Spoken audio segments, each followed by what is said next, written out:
Welcome to Restore Truths channel. I am Maria, your shoutcaster, your echoer, and your fellow learner in restoring truths. For this episode, we will talk about fake news or fake information. I know that this topic has been talked about and commented endlessly on social media. It is not surprising because fake news or fake information is nothing new.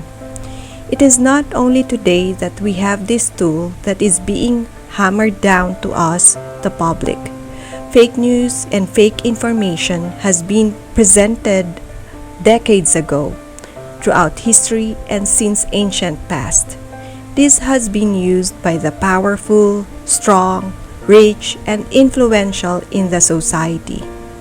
No fake news or fake information can be sold like pancakes without attaching a truth or some truths to it.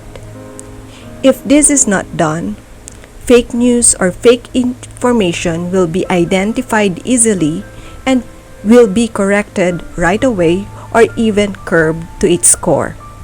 Unfortunately, we are way past the aversion to fake news or fake information, and I suspect we are at the zenith or peak of fake news or fake information, or entering the post-fake news or post-fake information exposure. What do I mean? We are entering a time where people have exhausted all types of stimuli and exposure to every gimmick, entertainment, and diversionary tactic that can be used for fake news or fake information. People have started to become numb or desensitized to fake news or fake information. This is truly worrisome and scary as hell. It is where the line between good and evil, light and darkness have become blurry. The advancement of one's agenda is all that matters. Even gray areas are no more of a concern. This could mean that gray areas are no longer scrutinized but only accepted or expected. Does this mean that any wrongdoing or any lie is now just being accepted or worse the norm? Does this mean that boundaries can now be moved, crossed, and dismantled? If not, who will dictate this? Who will determine this? And who are they who have taken upon themselves the authority to do this? Nevertheless, any darkest of the night is a sudden switch to the dawn of the new day. Supposedly, the dawn comes gently and revitalizes us calmly and smoothly. We can choose depending on the number of us who chooses and adheres to this process. But if we are few, let us brace ourselves for the sudden turn of events. Nothing is sudden, by the way. It comes to us with warnings and signs.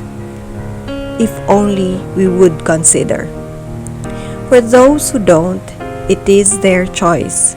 But for us who do, what do we resort to? After all the arguments, debates, and warnings, what is left for us to do? Remember this verse, Yeshayahu 11:9 or Isaiah 11:9.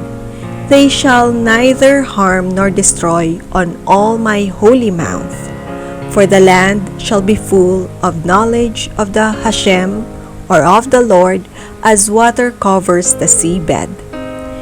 Nothing harms in the land of the Holy One, because the knowledge of Him, of His teachings, laws, His truth will fill us, as the water covers the sea. Fill yourself with the knowledge of truth, with the knowledge of His laws and principles, with His teachings as the water covers the sea. Let yourself be so filled and overflowed with the knowledge of His truth, knowledge of Him, until all impurities dissipate and everything be seen through the lenses of the knowledge of truth. Let us restore truths. Let us be filled and be overflowed with the knowledge of truth, knowledge of the Holy One. Blessed be He. Thank you for listening, and let us continue to restore our souls and restore truths.